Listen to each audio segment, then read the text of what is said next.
Last Flat Earth Friday, we debunked the first part of Eric Dubay's 18 months in the waiting video of my debunk of his video of the seasons. I think that makes sense.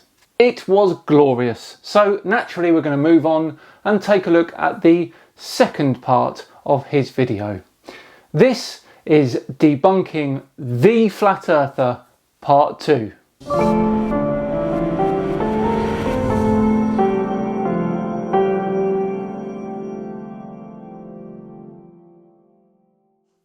Hello all and welcome along to another episode of Flat Earth Friday with me, Sci-Fi-Scam-Man-Dan. Thank you very much for joining me.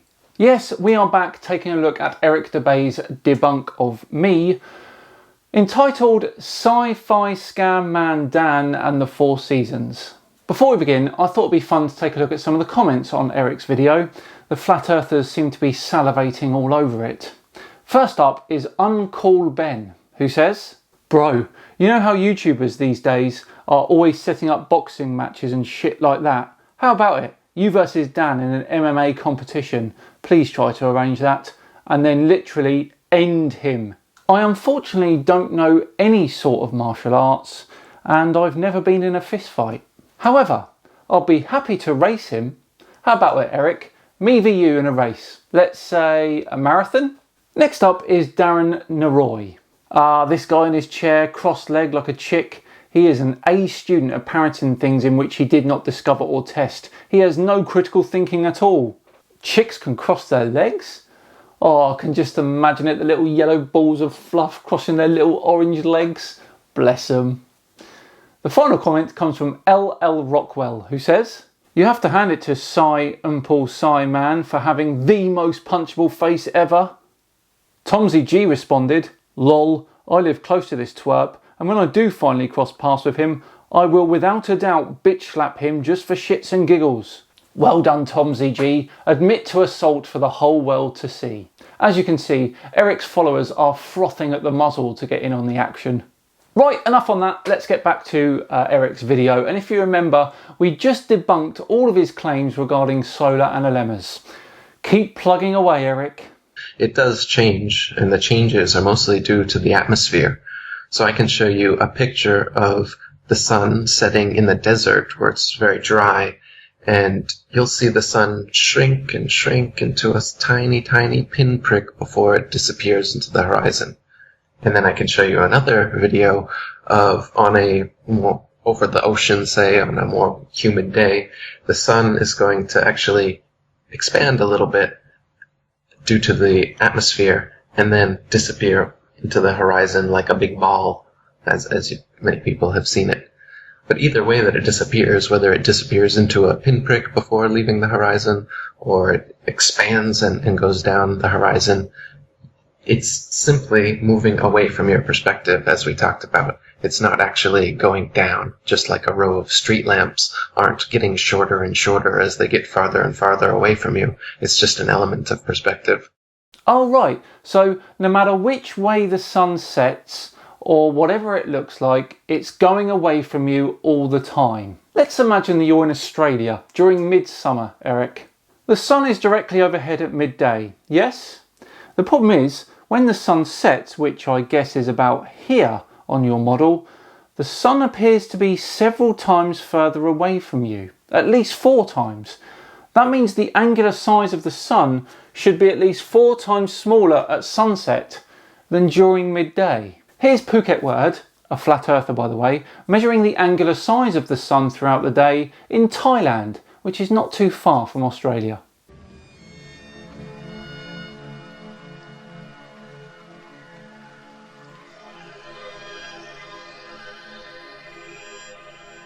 Right, so your midday one was slightly too big, your 4 PM one slightly too small, which pretty much means no change at all across the whole day. The 6 PM one will be quite different, as I said, because of the atmospherics at play so close to the horizon. Didn't see too much changing in terms of angular size there, Eric. Did you? The heliocentric model claims seasons change based on the ball Earth's alleged axial tilt and elliptical orbit around the sun. Their flawed current model even places us closest to the sun, 91,400,000 miles, in January, when it is actually winter, and farthest from the Sun, 94,500,000 miles in July, when it's actually summer throughout much of the Earth. They say due to the ball Earth's tilt, different places receive different amounts of direct sunlight, and that is what produces the seasonal and temperature changes. This makes little sense, however, because if the Sun's heat travels over 90 million miles to reach the ball Earth, how could a slight tilt, a mere few thousand miles maximum, negate the Sun's 90 million mile journey, giving us simultaneous tropical summers and Antarctic winters? Don't worry, my original response to this is coming. Thomas Winship said, "The Earth is a stretched-out structure which diverges from the central north in all directions towards the south. The equator, being midway between the north center and the southern circumference, divides the course of the Sun into north and south declination. The longest circle around the world which the Sun makes is when it has reached its greatest southern declination. Gradually going northwards, the circle is contracted. In about 3 months after the southern extremity of its path has been reached, the Sun makes a circle around the equator. Still pursuing a northerly course as it goes round and above the world, in another 3 months, the greatest northern declination is reached, when the Sun again begins to go towards the south." Auga! Auga! We've got another Northern Hemisphere chauvinist, people. Eric, you do realise that yes, we are close to the Sun during the winter here in the Northern Hemisphere, but that is summer in the Southern Hemisphere. One hemisphere isn't more important than the other. Besides, the notion that temperature changes here on Earth is related to the minute difference in our distance to the Sun is simply laughable. I often accuse flat earthers of two-dimensional thinking. I'm not going to do that today. I'm going to accuse him of one-dimensional thinking. If I was to shine a torch directly over a given surface, almost all of that light would be concentrated in a single spot. Now, if I was to shine that torch at a shallower angle, the same amount of light would be spread over a larger surface area. That means you would be getting less energy hitting the surface per square centimetre. I still laugh that they think the difference between summer and winter is that the Earth is slightly closer to the Sun in December than it is in June. Hilarious. Let's now apply that to the Sun.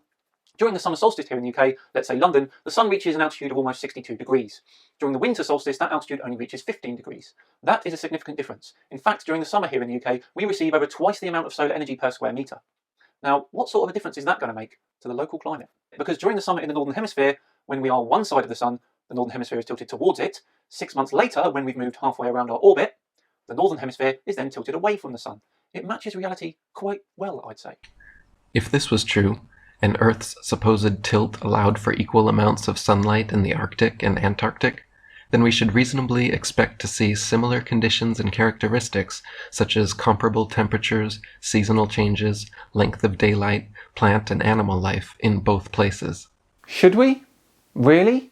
When one area is within water and completely surrounded by land, and the other area is on land and completely surrounded by water, that would actually give two vastly different climates. In reality, however, the Arctic and Antarctic regions and areas of comparable latitude north and south of the equator differ greatly in many ways. Antarctica is by far the coldest place on Earth, with an average annual temperature of approximately -57 degrees Fahrenheit and a record low of 135.8. The average annual temperature at the North Pole, however, is a comparatively warm 4 degrees. Throughout the year, temperatures in the Antarctic vary less than half the amount at comparable Arctic latitudes. The northern Arctic region enjoys moderately warm summers and manageable winters, whereas the southern Antarctic region never even warms enough to melt the perpetual snow and ice. And there is a reason for this. Firstly, the Antarctic sits on a huge slab of ice, which itself sits on a huge amount of land. The Arctic is an ice sheet on top of water. The huge amount of land around the Arctic traps a lot of heat in the area, and because the ice sits on water which doesn't fall below -2 degrees C, then the average temperature of the regions can stay relatively high. Couple this with the fact that warm weather can actually spill into the Arctic from the land areas around it, and you can see why it's not as cold as Antarctica. But why is Antarctica so cold?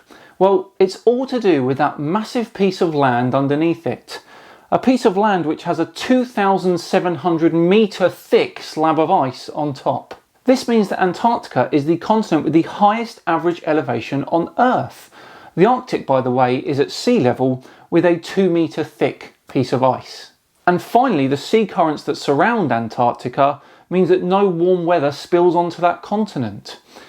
It really is vicious down there. Not hard to see why the two are different, is it? Thomas Winship wrote, "This uniformity of temperature partly accounts for the great accumulation of ice which is formed, not on account of the great severity of the winter, but because there is practically no summer to melt it. In the Antarctic there is eternal winter, and snow never melts. As far north as a man has traveled, he has found reindeer and hare basking in the sun, and country brilliant with rich flora. Within the Antarctic Circle, no plant is to be found." Our survey said... Dear oh dear, Eric. Antarctic hairgrass and Antarctic pearlwort can both be found on the western Antarctic Peninsula, which is within the Antarctic Circle. The island of Kerguelen at 49 degrees southern latitude has only 18 species of native plants that can survive its hostile climate. Compare this with the island of Iceland at 65 degrees northern latitude, 16 degrees further north of the equator than Kerguelen is south, yet Iceland is home to 870 species of native plants. And why wouldn't it be? It has a comparatively warmer climate based on the reasons I've just given. On the Isle of Georgia, just 54 degrees southern latitude, the same latitude as Canada or England in the north, where dense forests of various tall trees abound, the infamous Captain Cook wrote that he was unable to find a single shrub large enough to make a toothpick. Cook wrote, "Not a tree was to be seen. The lands which lie to the south are doomed by nature to perpetual frigidness, never to feel the warmth of the sun's rays, whose horrible and savage aspect I have not words to describe. Even marine life is sparse in certain tracts of vast extent, and the seabird is seldom observed flying over such lonely wastes. The contrasts between the limits of organic life in Arctic and Antarctic zones is very remarkable and significant. Vegetables and land animals are found at nearly 80 degrees in the north, while from the parallel of 58 degrees in the south, the lichen and such-like plants only clothe the rocks, and seabirds and the cetaceous tribes alone are seen upon the desolate beaches." It's lichen, not lichen. Bloody hell. Is the South Georgia Islands subject to the jet stream like we have here in the UK?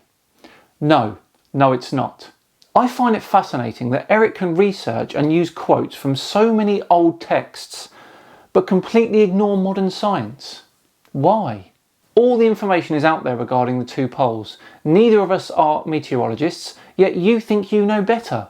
I see we've reached the point in the video where I once again offer you the opportunity to debate on my channel with MC Toon, who is ready, willing and able. He is desperate to face you.